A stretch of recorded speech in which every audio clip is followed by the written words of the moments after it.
Okay, welcome to Set Configurations Part 2, or Part 1, excuse me, Agonist-Antagonist-Paired Set Training.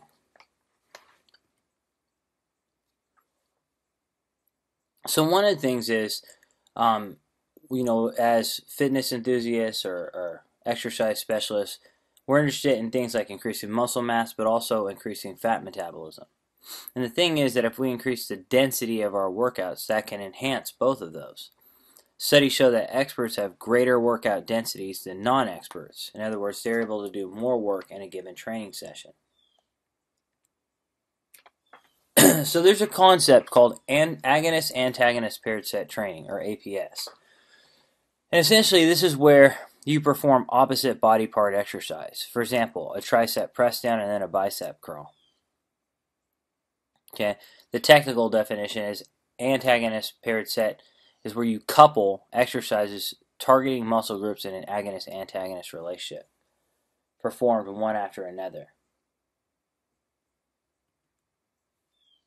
A couple of benefits. One is that there may be enhanced power output, and two is that you might have enhanced workout density and therefore an increase in the efficiency of your time.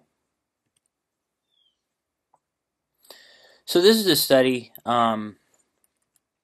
This is a study that was done by Baker in 2005, and they did 8 sets of explosive bench press pulls, or bench press, or prone bench pulls on bench press throw power. So in other words, you're lying the opposite way of bench press and pulling the bar, and then follow that up with bench press. So you look at the control condition, and you look at power output and watts of the bench press. You see the control condition before power output, as well as the APS condition before. And then if you look at post, in other words, you go to the bench press after you do the bench pull, power goes up. And there are a couple of reasons why that could be the case. One is simply that you just have a warm-up effect. It's very likely what might have happened with Baker. The core temperature may have been higher. You're more centrally and mentally prepared, and so force out or power output goes up. Another theory is that scientists think that paired set training may lower or shorten the antagonist burst breaking phase. But this hasn't been tested. So what's the antagonist breaking phase? Well, here what you're looking at is when an individual bench presses, and you're looking at muscle activation. So if you look at the pecs, you see that around 300 milliseconds the burst peaks during a bench press. As you near the end of the movement, or that's probably about halfway through the movement, then what turns on? The lats turn on to brake. They're braking you, essentially, so you can come to a terminal endpoint. And that's at the 400 millisecond time point with the arrow on the latissimus dorsi.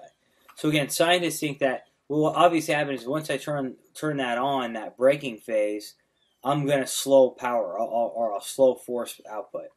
And so power will be down. So scientists think that may shorten that. But unfortunately, we need more testing on this.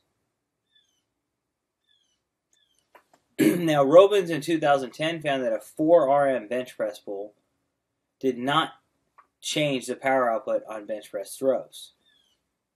So this suggests that the pre-antagonist movement must also be ballistic/explosive in order to enhance the performance and change EMG activity. And again, you want to think about this. If it is a central priming mechanism, and you're priming your nervous system, you want to train the opposite movement to prime your nervous system for the agonist movement that way. So if I'm doing something slow that's not high power output, then I shouldn't expect to see a benefit on the agonist movement if my antagonist movement was not explosive and fast. So bottom line, what we think is that the antagonist activity should be similar to the agonist if gains are to be seen. Okay? Because again, this is very, the literature shows sometimes it helps, sometimes it doesn't, and we think that specificity may explain why sometimes it doesn't.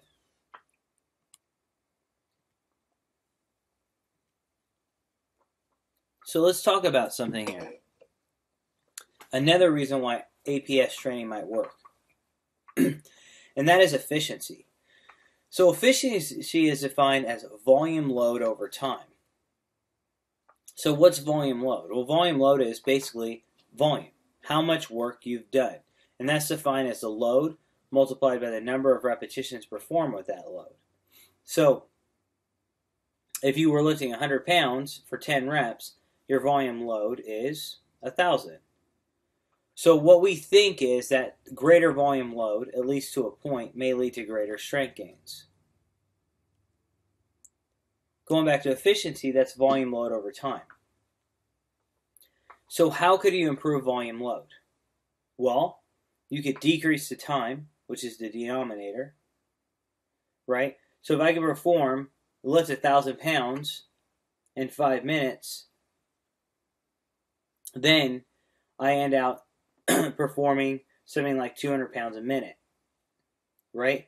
But if it takes me 10 minutes, then I'm only performing 100 pounds per minute. So you can decrease the time, or I can increase the actual volume load. Both will increase efficiency.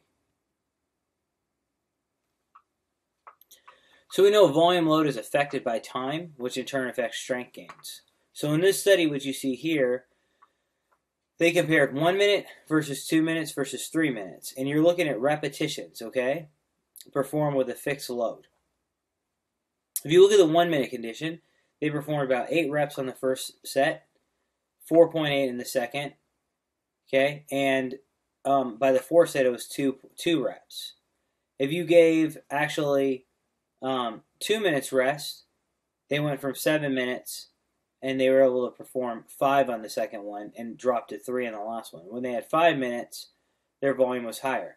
So the total repetitions, or the average repetitions, was 4.5 in the first, 5 in the second, 6 in the third.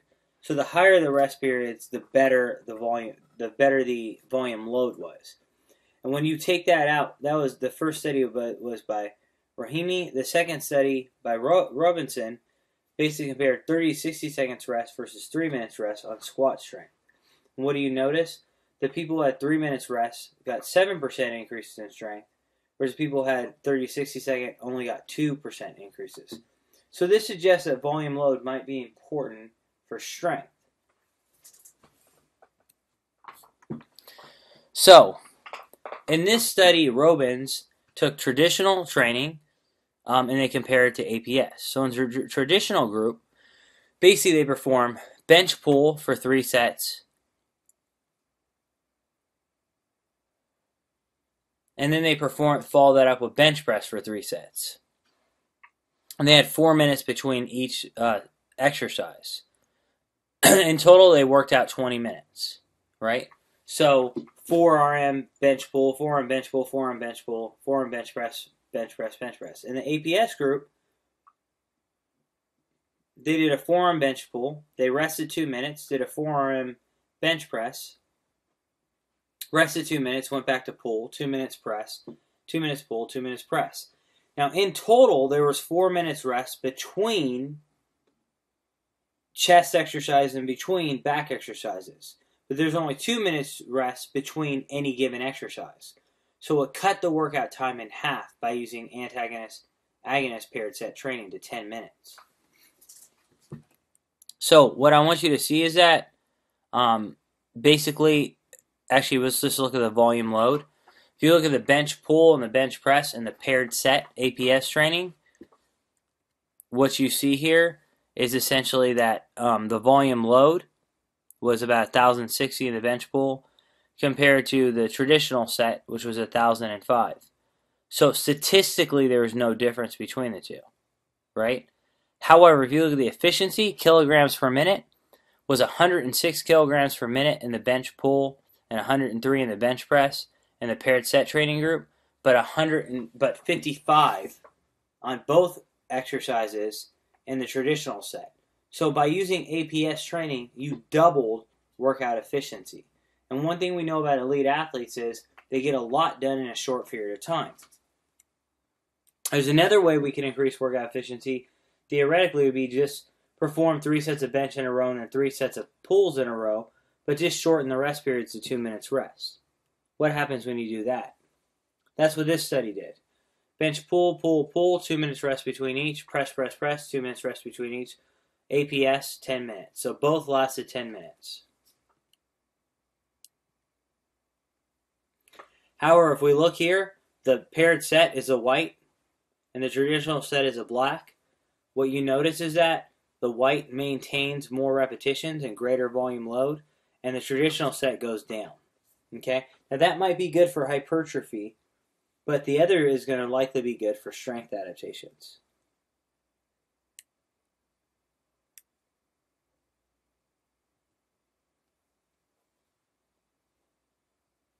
And if you look at efficiency, there's around 90 for the bench, pull, and press on the paired set group, and around 70 for the traditional set group. So practical applications, antagonist/agonist paired sets may be a viable technique to optimize volume load without compromising workout density. Thus, if you train chest and back, you might do them supersetted instead of serially.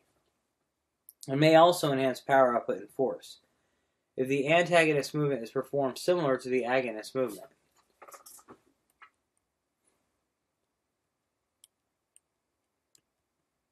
Thank you for your time.